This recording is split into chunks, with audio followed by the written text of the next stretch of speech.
Imagine this. What if, for just 72 seconds, humanity got this incredibly clear, powerful signal, like definitely from an advanced civilization, Okay. and then, poof, gone, forever, just vanished into the cosmic silence. Wow. Yeah. That fleeting, tantalizing whisper from the void. I mean, how would that change everything you thought you knew about our place in the universe? It's a pretty profound thought, isn't it? Just that one singular, extraordinary moment that, challenges our very definition of what discovery even means. And that's exactly why we're here. Welcome to the Deep Dive, where we take complex information, sift through all the nuances, and try to distill it into illuminating, really fascinating insights. That's the goal. Today, we're plunging headfirst into one of the most celebrated and honestly perplexing events in the history of SETI, the search for extraterrestrial intelligence. We're talking about the legendary, signal. Yeah. Wow. Signal. We've compiled, a stack of incredible sources for this deep dive. We've got meticulous historical accounts of how it was detected, right through to the cutting-edge astrophysical theories trying to explain it today. So our mission for you, the listener, is to explore every facet of this amazing story. We'll cover the precise facts around its capture, the deep mystery of why it never showed up again. That non-recurrence, yeah. And the wild, sometimes, but still scientifically grounded speculations about where it actually came from. Get ready for some serious aha moments, hopefully. Or maybe some moments, too. Probably both.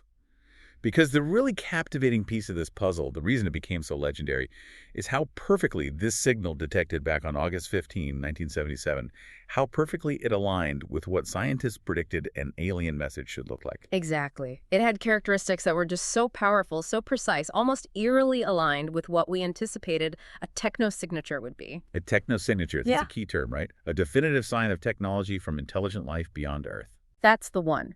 This signal seemed to tick all the boxes. But here's the kicker, the core paradox that defines its enduring mystery. It was a one-off. It has never been detected again. Never. And that absence of recurrence isn't just, a missing data point. It fundamentally defines why the signal is still seen as an enigma rather than a concrete discovery. So this is the ultimate scientific paradox, isn't it? Our entire scientific method, it relies on reproducibility. If you can't repeat an experiment or an observation. Can you really call it a discovery? Yeah. Exactly.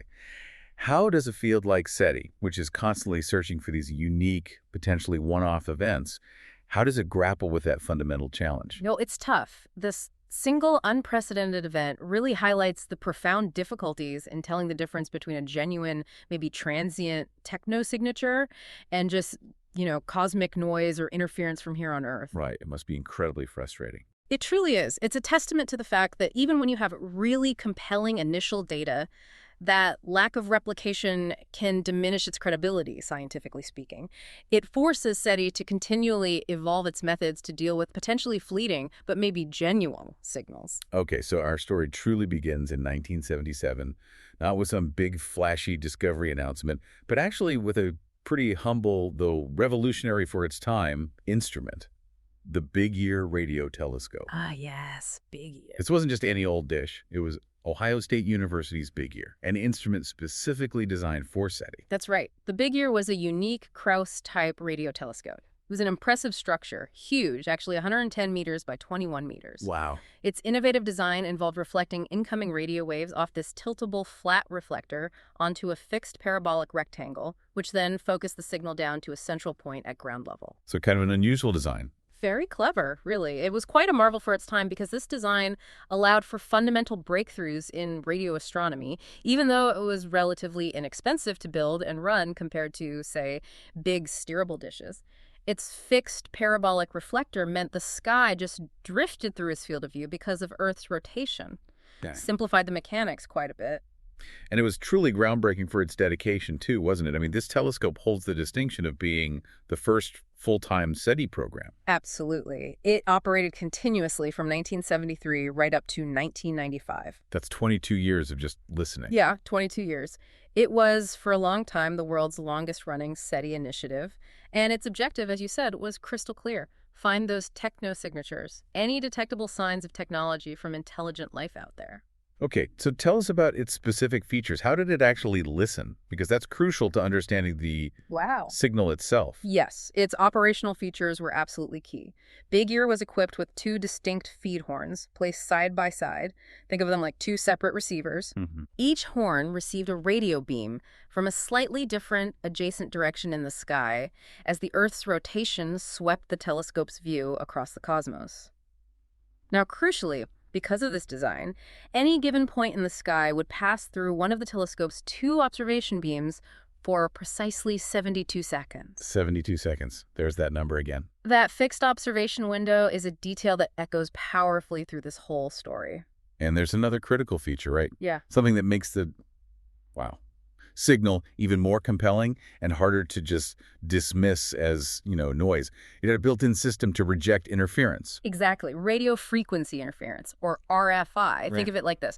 Big Ear had two ears listening at the same time, just slightly offset. Its RFI system was designed to cancel out any local noise, like a passing truck, a distant TV station, maybe an airplane, because that noise would typically hit both ears simultaneously. The system would then subtract one signal from the other, effectively eliminating that common background noise and terrestrial interference. The really significant thing here is that this RFI rejection capability was frequently checked, and it was highly effective. So when wow signal came along. It was detected in only one of those horns, not both, Ah, which is a powerful argument against it being local Earth-based interference. It was like hearing a distinct voice coming from one specific direction, not just, general background chatter that would hit both ears. okay, let's bring in the human element because this is where the story gets its iconic name. We need to talk about Dr. Jerry R. Emmon. Yes, Jerry Emmon. He was an astronomer volunteering for the SETI project, and his task sounds incredibly painstaking, like seriously tedious. He had to manually review these enormous printouts of data. Generated by an old IBM 1130 computer, yeah. Imagine that. Not looking at real-time screens like today, but just reams and reams of paper. Literally miles of continuous feed computer paper, covered in columns of letters and numbers representing signal strengths across different frequency channels. Unbelievable. It was August 15th, 1977, at 22.16 Eastern Daylight Time, that's 02.16 Universal Time, when the signal was actually recorded by the telescope. But Eamon didn't see it happen live. Right, he found it later. Days later. After the computer had churned out its data, Eamon was sitting there poring over these huge printouts in his office, and he just stumbled upon this extraordinarily intense, peculiar sequence of characters in the second frequency channel. And what did he find? What was the sequence? The sequence read 6EQUJ5. 6EQUJ5. And what did he do when he saw it? Well, apparently he was just completely taken aback, overwhelmed by the sheer anomaly of it, the strength, the potential implications. He famously circled the reading 6EQUJ5 on the printout, and then in this moment of pure, unadulterated scientific astonishment, he just scrawled, "Wow," in the margin. Wow. Just like that. Just like that. He unintentionally named one of science's greatest mysteries. And that original printout, with his iconic handwritten note, it's now preserved by the Ohio History Connection. It's this tangible piece of history highlighting that incredible intersection of human emotion and scientific discovery. It's a brilliant image, isn't it? That very personal, immediate reaction, wow, Yeah. rather than some dry technical label, profoundly shaped how everyone thinks about this signal. Absolutely. The wow itself, just a simple human expression of awe and surprise, became far more iconic and memorable than all the intricate technical details behind it. It really shows the power of relatable human responses in capturing the collective imagination and turning a scientific anomaly into, a legend. And it also, in a way, highlights the technological limits back then, in the 70s. Manual data review was just how it was done, a stark contrast to today's real-time automated analysis we have now. Oh, completely different world. But speaking of those technical details, let's clear up a really common misconception. 6EQUJ5. People often think that was the message, right? That's a great point, yeah. That alphanumeric string, 6EQUJ5, is frequently but completely incorrectly interpreted by the public as some kind of encoded message from aliens. Like send more Chuck Berry or something. Well, exactly. Yeah. But in scientific reality, this string simply represented the signal's intensity variation over that 72-second observation period. It was encoded using the specific measuring system that the Big Ear experiment used. It was basically just a data log, not a cosmic telegram. So it wasn't a secret code, but a measurement of strength. Can you break down how that coding system worked, how it told us just how strong this signal was? Absolutely. So the Big Ear team quantified the signal intensity as a signal-to-noise ratio. The system would sample the signal strength for 10 seconds, then it would process that data for 2 seconds, and then it would output a single alphanumeric character for each frequency channel it was monitoring. Okay, one character every 12 seconds. Right. And that character represented the average intensity over those 10 seconds minus the baseline noise, expressed as a multiple of the signal's standard deviation. So basically how much louder it was than the average background hiss. And the scale. On this scale, the numbers 1 through 9 denoted corresponding intensities. So a 1 meant the signal was 1 standard deviation above the noise, a 2 meant 2 standard deviations above, and so on, up to 9. Simple enough. But then you get to letters. Right. Intensities of 10 standard deviations and above were represented by letters. A was for 10 to 11 times the noise, B for 11 to 12, and so on, just continuing up through the alphabet. Okay, so following that logic, Yeah. the U in 6EQUJ5. That sounds incredibly significant. Where does U fall? It is hugely significant. The U signifies the highest measured value on that entire scale. It meant the signal intensity was somewhere between 30 and 31 standard deviations above the typical background noise. 30 times. 30 times the standard deviation. So 30.5 plus or minus zero point 0.5 standard deviations above the background. To put that in perspective, imagine you're trying to hear a pin drop in a library, and suddenly a jet engine skirts up right next to you. Okay, yeah, that paints a picture. That was the U, an absolutely unprecedented, ear-splitting scream from the cosmos compared to the normal quiet. It marked the strongest signal ever recorded by the Big Ear telescope in its entire operational history. That unique strength is just a crucial fact in its enduring mystery. Unprecedented strength, no kidding. Okay, let's delve deeper into the signal's, let's call it its DNA, because the signal wasn't just any strong signal. It had this precise set of characteristics that made it uniquely compelling. Almost a Goldilocks scenario, as you said earlier, perfectly fitting certain theoretical predictions. That's absolutely right. These properties were meticulously recorded, and they're absolutely central to the whole debate about where it came from. So first, as we just covered, there's its intensity, that peak value. Signifying 30.5 minus 0 times 5 times stronger than the average background noise. This extraordinary strength immediately flagged it. It screamed, "Look at me, I'm not normal." It demanded intense investigation because it was unlike anything Big Ear had ever seen before or would ever see again. Okay, strength. Yeah. Check. Then there's the frequency. This is where it gets really, really fascinating, isn't it? It really is. The signal registered at approximately 1420.456 millihertz. Now, that number is significant for 2 reasons. 1, it's remarkably narrowband, and 2, it's critically close to the hydrogen line. The hydrogen line, also known as the 21-centimeter spectral line. Explain why that's so important in the context of SETI. The hydrogen line is truly pivotal here. It's this fundamental frequency, 420.405 millihertz, naturally emitted by neutral hydrogen atoms. And hydrogen is, remarkably, the most abundant element in the entire universe. Right, it's everywhere. Its significance in SETI goes way back to a groundbreaking 1959 paper by 2 Cornell University physicists, Philip Morrison and Giuseppe Cocconi. They basically theorized that any advanced extraterrestrial civilization trying to communicate across interstellar distances via radio signals would logically use this universal, easily recognizable frequency. Like a cosmic calling card, a universal dial tone. Exactly. A natural candidate or calling channel for interstellar communication. The idea was, if you want to talk to someone across the galaxy, you pick a frequency that everyone, everywhere knows about and knows to listen on. Hydrogen is universal, so its frequency is too. And it's not just a theoretical calling channel either. This specific frequency band, around 1420 megahertz, is actually protected, isn't it? Yes, the band from 1420 to 1427 megahertz is internationally protected. It's reserved exclusively for astronomical research.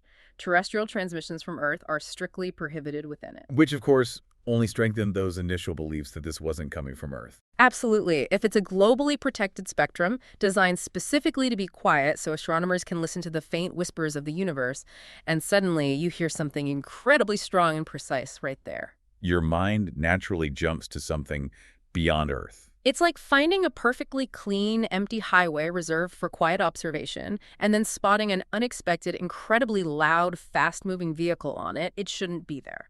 Okay, so strength, frequency. Then there's the duration. We talked about that 72-second observation window earlier for Big Ear, and the, wow, signal sequence lasted for? Exactly 72 seconds. Wow, no coincidence there. Astonishingly, it seems not. It was the precise, full duration that the Big Ear telescope observed any given point in the sky as the Earth rotated. But it gets even better. The signal's intensity profile over those 72 seconds was perfect. Perfect how? It showed this gradual increase in strength for the first 36 seconds, peaking exactly at the center of the observation window, and then it showed a gradual decrease in strength for the next 36 seconds until it vanished. Like a bell curve. Smooth rise, peak, smooth fall. Precisely. A perfectly symmetrical profile. And that profile was exactly consistent with the telescope sweeping past a stationary point source in the distant sky. This wasn't some fleeting local event. It's strongly suggested a persistent, incredibly distant source just drifting through the beam. So it wasn't like a quick random flash of static. Yeah. It looked like a steady, almost deliberate-seeming signal coming from a fixed point way out in deep space. That's what the data suggested, yes. Okay, that brings us to bandwidth. You mentioned it was narrow band. How narrow, and why is that so important? It was remarkably narrow, less than 10 kilohertz wide. Now, this is highly significant because natural astronomical sources, things like pulsars, quasars, distant galaxies, other cosmic phenomena, they typically produce broadband emissions. Their energy is spread across a wide range of frequencies, like static fuzz across your entire radio dial. Okay, like cosmic white noise. Pretty much. In stark contrast, narrowband signals, like the wow signal, are generally considered a very strong indicator of artificial origin. Why? Because creating such a focused, narrow signal requires sophisticated electronics. Technology. Exactly. As Dr. Eamon himself put it, and this is a crucial insight, to create a narrowband signal, you have to have some electronics to handle that. It's not a natural phenomenon. Nature just doesn't tend to concentrate its radio energy so precisely. He's essentially saying that kind of precise, focused signal doesn't just spontaneously happen out there. It requires a deliberate technological creation. Okay, finally, let's talk location. Where did this amazing signal seem to come from? It appeared to originate from the constellation Sagittarius, specifically an area northwest of the globular cluster M55. The closest easily visible star in that general region is Tau Sagittaria. But there's an issue with pinpointing exactly right because of the telescope's design. Yes, that was a critical technological limitation for Big Ear. Yeah. Its two feed horns.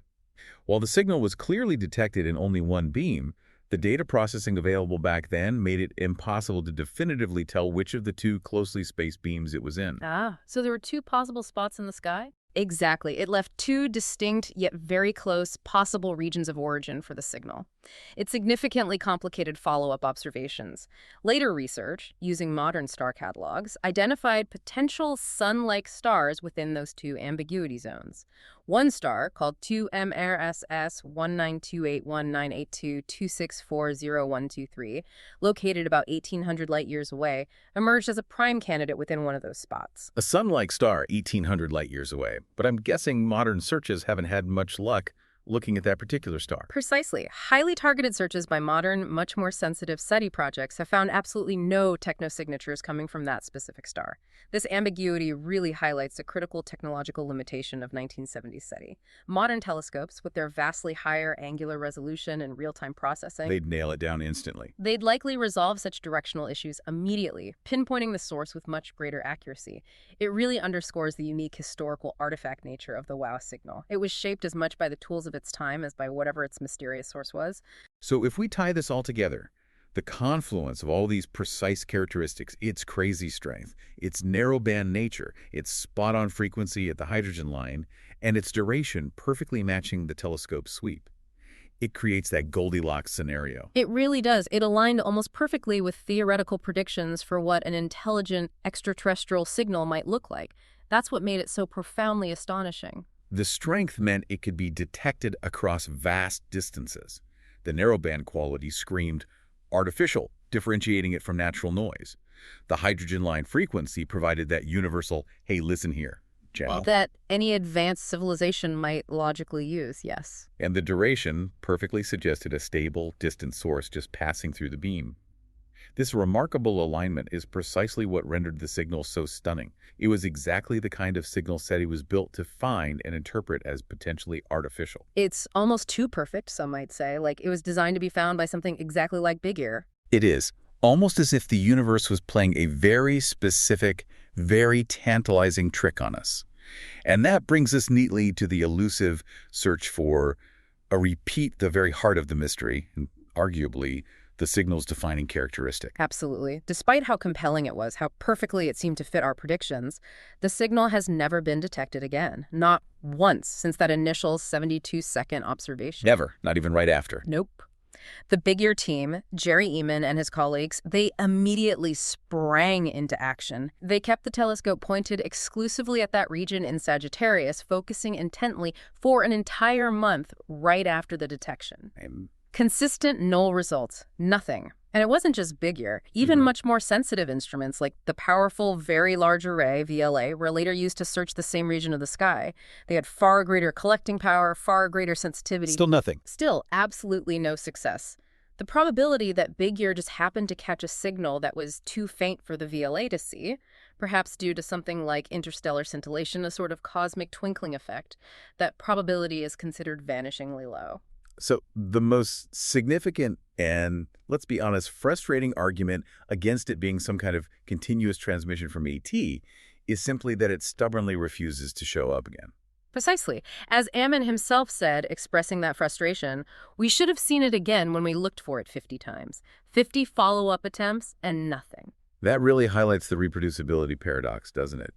And a critical factor contributing to this enduring mystery was just the state of technology back in 1977. Absolutely. The manual data review process we talked about, Eamon found the signal days after it happened, looking at paper printouts. Right.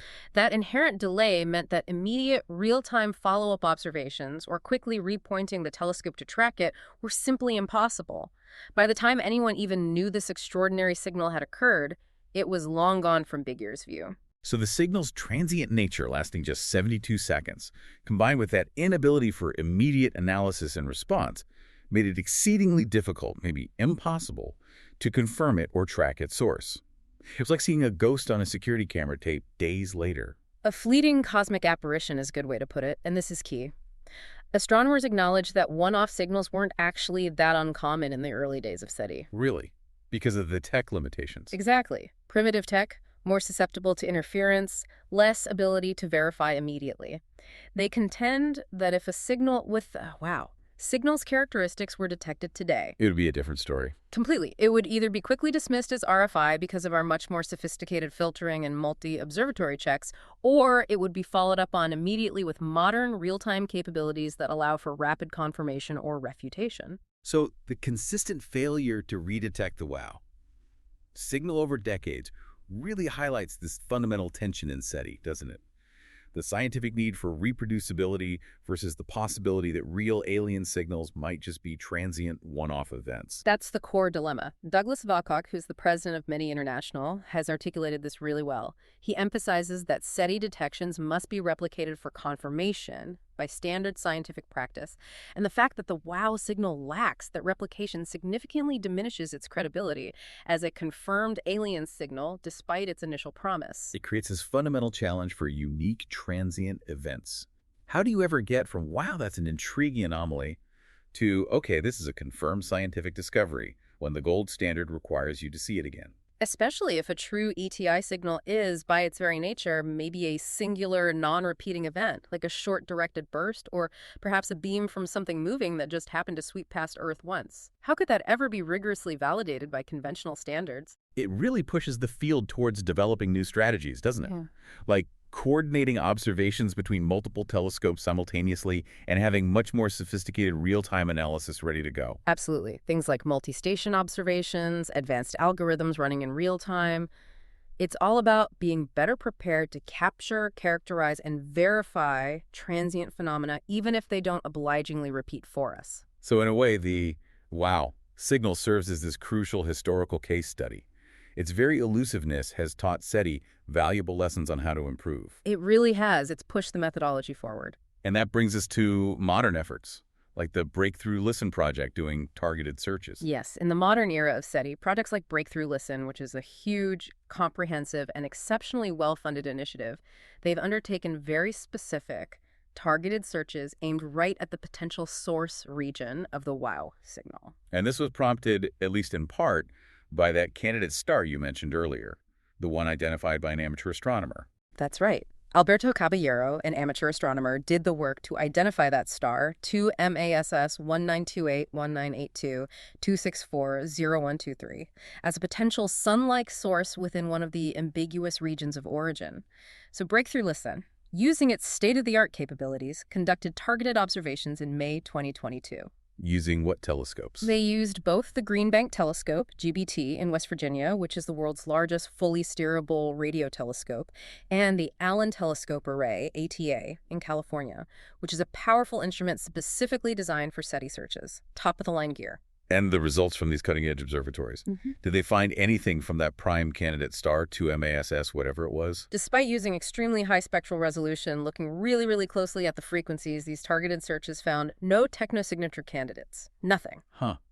So another dead end for that star. Well, yes and no. This null result is paradoxically actually seen as an important step forward. It validates how effective and sensitive modern targeted search techniques are because they could definitively rule out that prominent candidate. Okay, process of elimination. Exactly. However, Caballero's research also highlighted something else. There are an additional 66 other potential sun-like stars within that broader, still ambiguous region that could, theoretically, still be viable candidates for a distant signal source. So the search isn't over, it just narrows down. Okay. Maybe future efforts will prioritize star systems we know have potentially habitable planets. That's a likely next step, yes. Narrowing the cosmic haystack. What's really fascinating here, though, is the stark contrast. You have the manual delayed beta review of 1977 versus the advanced real-time analysis of today. Night and day. Completely. The observation that one-off signals were common back then but would likely be dealt with very differently today just shows a profound methodological advancement. Breakthrough Listen's targeted searches exemplify this crucial shift from just passively listening to a more active, hypothesis-driven investigation of promising candidates, applying the best tech we have to these old mysteries. So the wow signal ends up serving as this powerful historical benchmark. It vividly illustrates how the technological limits of the past directly contributed to its enduring mystery. Right. Modern SETI is just far better equipped now to handle transient signals and to quickly, accurately rule out terrestrial interference. This suggests that any future wow signals detected will probably be either confirmed with much greater certainty Or explained away much more rapidly. exactly, which might actually reduce the number of these long-standing unexplained anomalies over time. And it implies that the very definition of what we even call an unexplained signal is constantly evolving as our technology gets better. The universe keeps teaching us new tricks. Well said. Okay, so with all that context, the signal's characteristics, the lack of repetition, the technological evolution, let's dive into the main hypotheses about what it actually was.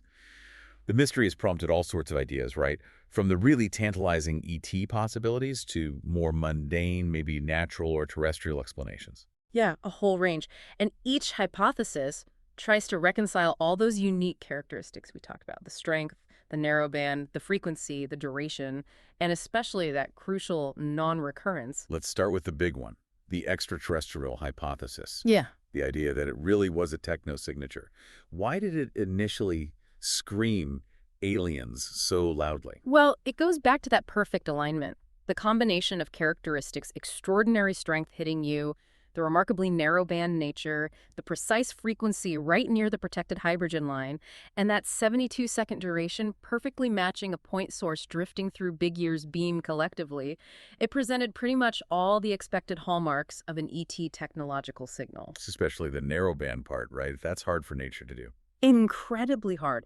Narrowband emissions like that are exceedingly difficult, maybe impossible to explain through known natural astrophysical processes. Nature just doesn't typically focus its radio energy so precisely. They're almost always associated with artificial transmitters like the ones we use for communication or radar technology. So it looked artificial. It looked very artificial.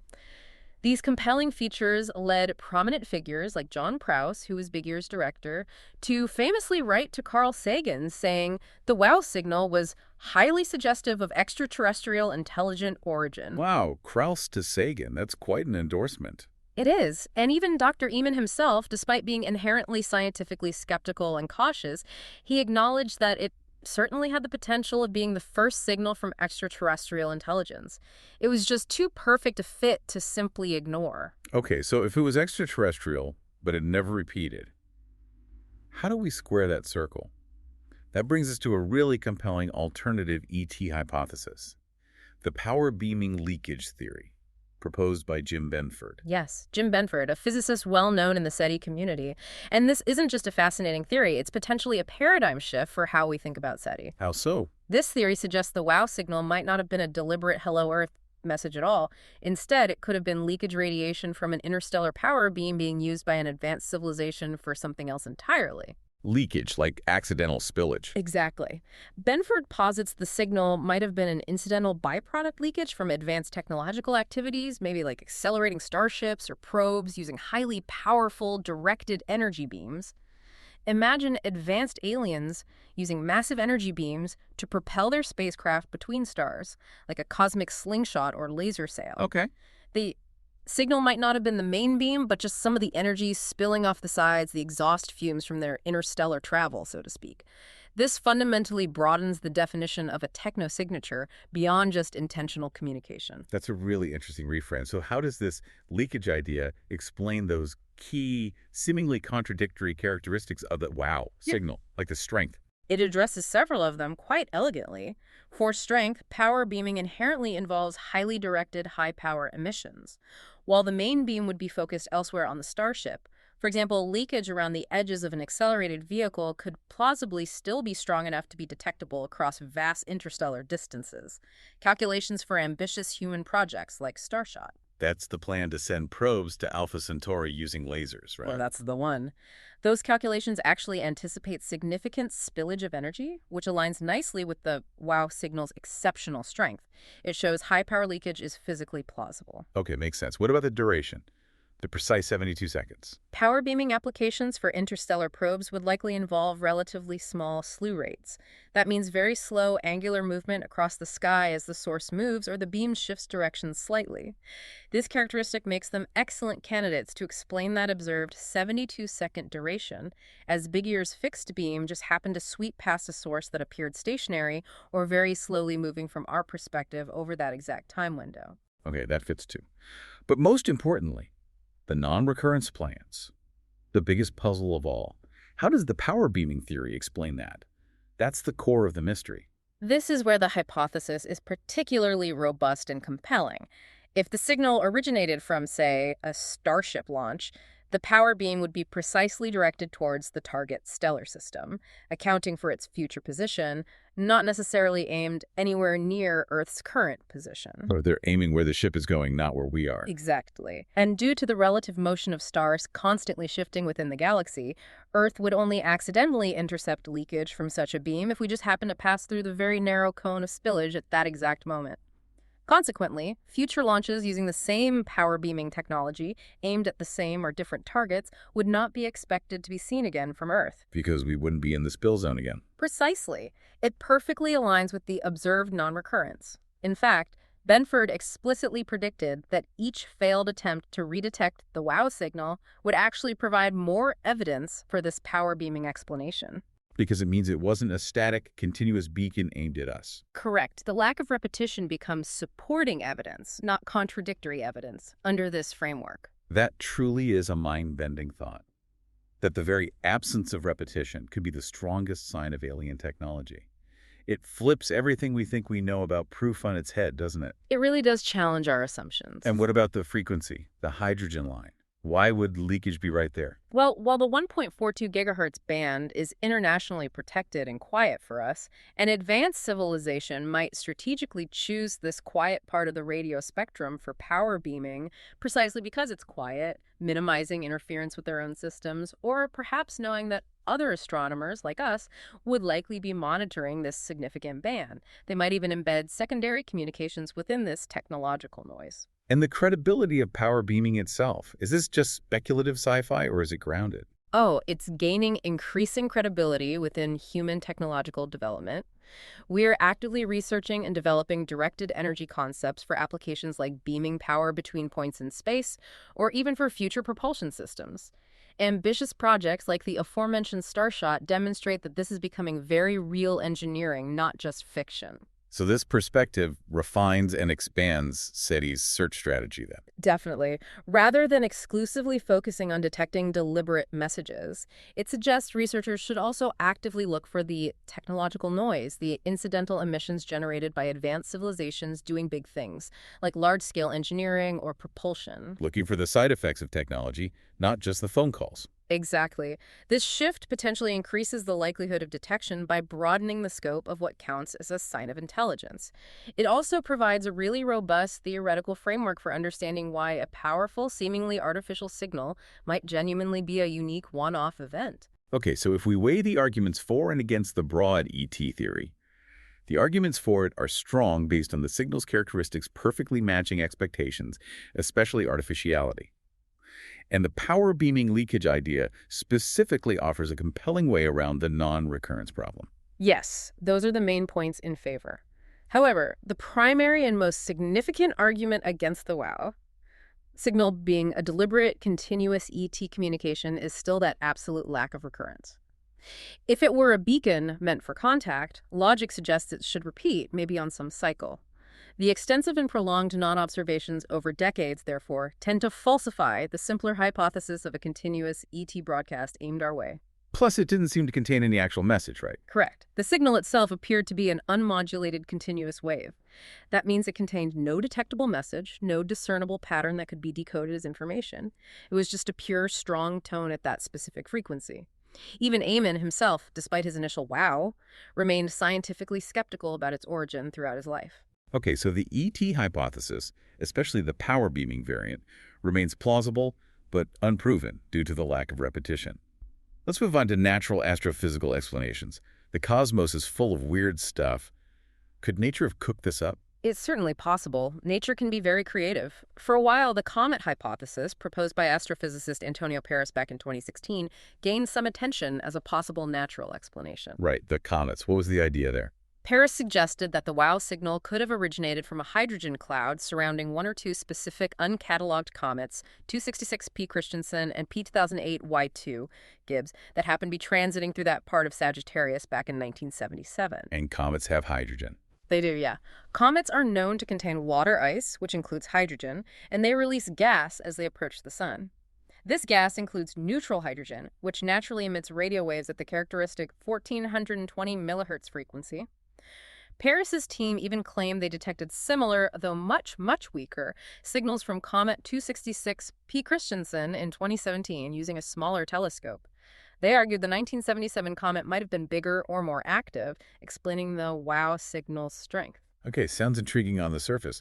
So why was this hypothesis largely dismissed by the broader scientific community? It seems like it ticked the hydrogen box. Well, for several critical reasons. While comets do contain hydrogen and do emit faintly at 1420 megahertz, the signal from a comet is typically incredibly weak and crucially spread across a wide range of frequencies. It's a broadband emission, like faint diffuse static. Not narrowband like wow. Not at all. The WOW signal was extraordinarily bright, orders of magnitude stronger than any known cometary emission, and incredibly narrowband focus, like a laser pointer compared to a comet's dim, spread-out flashlight beam.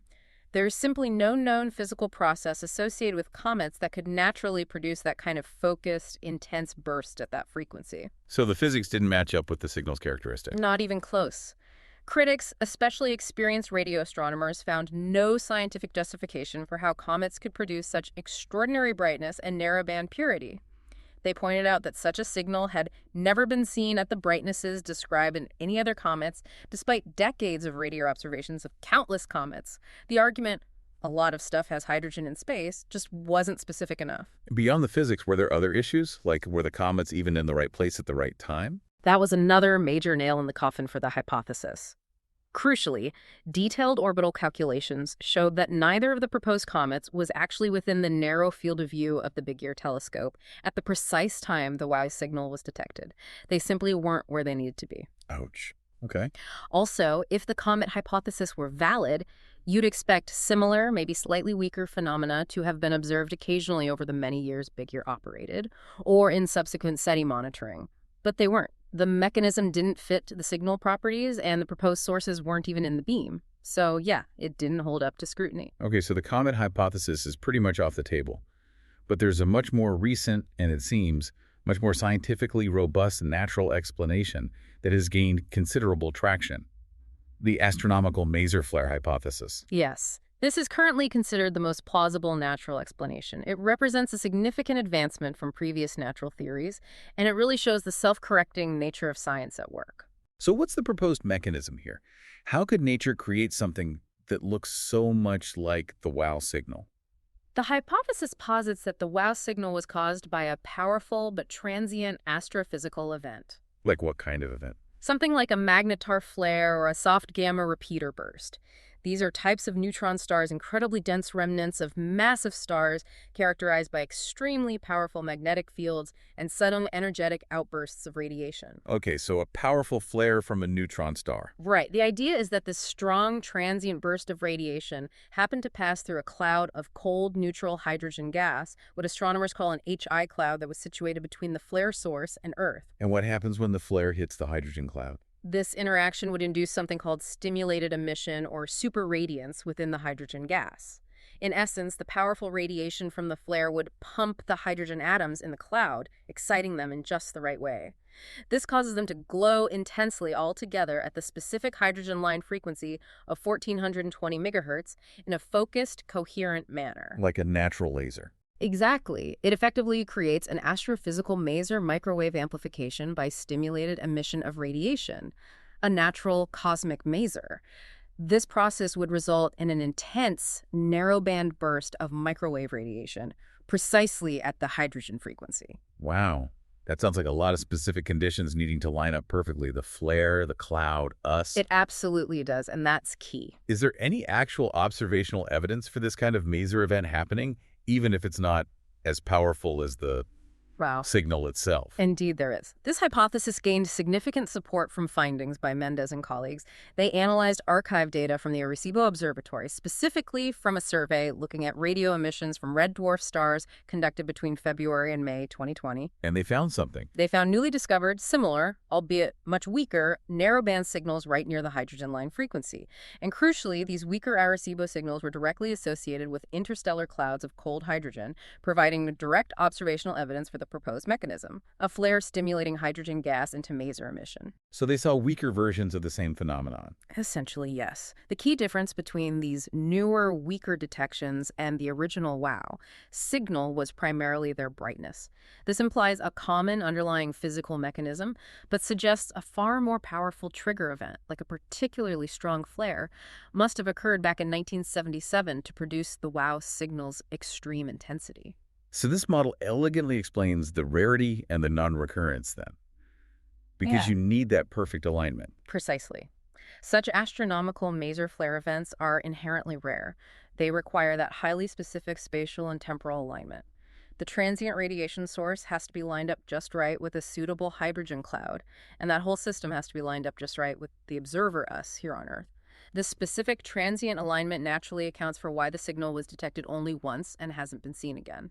It's an astronomical coincidence that might only happen from our exact vantage point once in a very, very long time. This sounds like a very strong contender for a natural explanation. What's its current standing in the scientific community, and what are the implications for SETI if this turns out to be the right answer? It's currently considered the most plausible natural explanation for the WOW signal by a significant portion of the scientific community. It successfully accounts for basically all the observed properties. The extreme strength, the exact 72-second duration, consistent with the flare passing through the cloud, the narrowband nature, the precise frequency, and critically, the rarity and non-recurrence. And the implications for SETI? Well, importantly, it proposes a whole new category of potential false positives that SETI researchers must now actively consider in their searches for genuine technosignatures. It means nature can, under very specific rare circumstances, create signals that look remarkably artificial. So SETI needs better ways to tell the difference. Exactly. It necessitates developing even more sophisticated filters, analysis techniques, and verification methods to distinguish genuine artificial signals from these rare, powerful natural events that can mimic them. If this maser flare hypothesis is ultimately confirmed, the WOW signal would become a foundational case study in understanding these astrophysical false positives. It would directly influence and guide future technosignature search strategies, helping us avoid misinterpreting powerful but natural cosmic phenomena. That's a perfect example of how science self-corrects, isn't it? And how even a decades-old mystery like the WOW signal can lead to new insights that refine our whole approach to searching for life beyond Earth. What about other natural phenomena? Were things like pulsars ruled out early on? Yes. Other possibilities were considered and generally ruled out. Interstellar scintillation, that cosmic twinkling effect, where a weaker continuous signal might be temporarily focused and amplified as it passes through turbulent interstellar plasma, was considered. But that theory was largely disproven when the much more sensitive VLA failed to detect any underlying continuous signal in later searches. The odds of Big Ear catching such a brief amplification that the VLA missed entirely are just considered very low. Okay. And other common natural astronomical sources like pulsars, quasars, or even the combined emissions from distant galaxies are generally inconsistent with the WOW. Signal's specific combination of extreme strength and its remarkably narrow bandwidth. They typically emit much broader, less precise signals across the spectrum. They just don't look like WOW. Right. Finally, let's quickly address the elephant in the room for any strange signal: terrestrial interference. Could it have just been something from Earth? This is considered very early on, but there are strong arguments against it, right? Yes, very strong rebuttals. Starting with the protected frequency band itself. As we covered, the WOW signal was detected right at 1.42 gigahertz. This specific band is internationally protected and reserved exclusively for radio astronomy. Meaning no earthly transmissions allowed. Exactly. All terrestrial emissions within it are strictly prohibited by international agreement. This regulatory status makes it highly improbable that the signal originated from Earth-based sources like satellites, aircraft, or ground transmitters, because they are legally forbidden from transmitting in this band. And any secret military satellites would surely avoid this band precisely because radio astronomers are always listening there. It would be asking to be noticed. And Big Ear's own RFI rejection system comes back into play here too, doesn't it? That two-horn setup. It does, very strongly. The observatory was specifically designed with effective RFI rejection. Its system recorded the difference between signals received by its two offset beams. This design meant that any local terrestrial signal appearing simultaneously and with equal strength in both horns would effectively cancel itself out in the data. But wow, was only in one horn. Correct. The crucial fact that the WOW signal was detected in only one beam and not the other powerfully strengthens the argument against a local terrestrial source, which would typically affect both beams equally. This wasn't just luck. It was a deliberate design feature to filter out exactly this kind of interference. Okay, what about something moving, like a passing airplane or a satellite that wasn't stationary relative to the ground? Could that explain the 72-second duration? That's also highly improbable. For a terrestrial source like an aircraft or even a low Earth orbit satellite to produce a signal lasting precisely 72 seconds with that observed intensity profile, that smooth rise, peak, and fall, it would have to remain essentially static in the sky relative to the telescope's narrow beam for that entire duration. Which planes and low satellites don't do. Not at all. They move across the sky relatively quickly. Spacecraft in closer orbits would typically pass through the antenna's beam much, much faster than 72 seconds. To account for both the lack of angular motion and the signal's duration, an Earth-based satellite would need to be incredibly distant, millions of kilometers away, far beyond the moon. And it's completely unrealistic to think such a distant satellite could produce such a strong, localized signal that only managed to hit one of Big Ear's beams. The geometry just doesn't work. What about the idea of a deliberate hoax? Could someone have just pointed a transmitter at Big Ear? That's also largely dismissed by the scientific community. Generally, hoaxes are eventually revealed either by the perpetrator wanting recognition or through investigation. Keeping something this significant secret for nearly 50 years seems highly unlikely and would defeat the usual purpose of a hoax. Any other terrestrial ideas? Didn't Eamon himself briefly suggest something? He did, briefly. Years later, in 1994, Jerry Eamon speculated that perhaps the signal could have been an Earth-source signal that reflected off a piece of space debris. But he later publicly recanted this skepticism after further research showed the highly unrealistic requirements needed. You'd need an incredibly specific type of reflector, perfectly oriented, to produce a signal with the WOW signal's observed strength, duration, and narrow bandwidth via reflection. It just didn't add up physically once they crunched the numbers. Okay, so terrestrial interference seems highly unlikely given all the evidence. We've explored so many fascinating layers of this enduring mystery.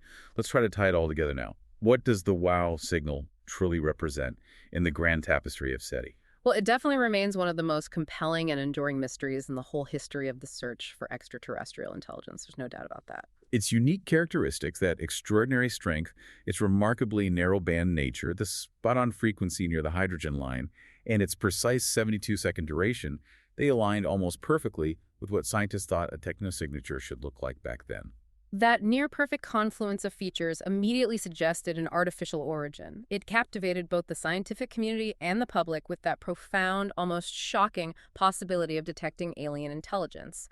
Yet, its absolute non-recurrence, compounded by the technological limitations of 1977-era astronomy, prevents any definitive confirmation even today. It remains stubbornly ambiguous. So looking at the leading hypotheses, the straightforward ET communication idea is certainly weakened by that crucial lack of repetition.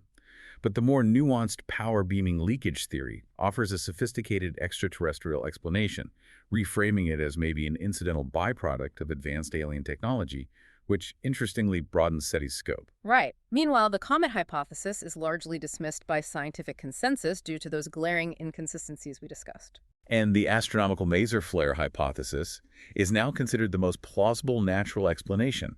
It seems to successfully account for all the observed properties, including the signal's rarity and singular detection, and, importantly, it introduces this whole new category of potential false positives that are vital for SETI to understand and filter out moving forward. So the signal's legacy, therefore, isn't just as this intriguing historical event or a cosmic puzzle. It's also been a powerful catalyst for the evolution of SETI itself. How so? It has profoundly underscored the critical need for advanced real-time observation capabilities, for multi-station monitoring to confirm any transient events immediately, and for a far more nuanced understanding of both potential techno-signatures and the complex natural phenomena that might, in rare instances, mimic them. It forced the field to get smarter. So until a similar signal is detected and rigorously confirmed by multiple observatories, or perhaps until the astronomical maser flare hypothesis is definitively proven beyond doubt through further observations of similar, maybe weaker events. Until then, the wow signal will continue to serve as this profound reminder of the vast unknowns in our universe. And it stands as a symbol of that relentless, ongoing quest for signs of intelligence beyond Earth. It forces us to keep asking the big questions. So what does the WOW signal truly tell us in the end? Is it that fleeting whisper from a distant civilization we almost grasped? Is it just a remarkably rare cosmic alignment that happened to look artificial to our 1977 eyes? Or is it maybe more a testament to the evolving limitations and the eventual advancements of our own technology? It's probably a bit of all of those things. Consider how this single unexplained event continues to shape our understanding of the universe and our place within it. It really forces us to ask, are we looking for intelligence in the right way? Are we looking for the right kinds of signals? And maybe most importantly, are we truly ready for what we might find, even if it only happens once and then vanishes? Those are the questions that keep SETI researchers up at night, I imagine.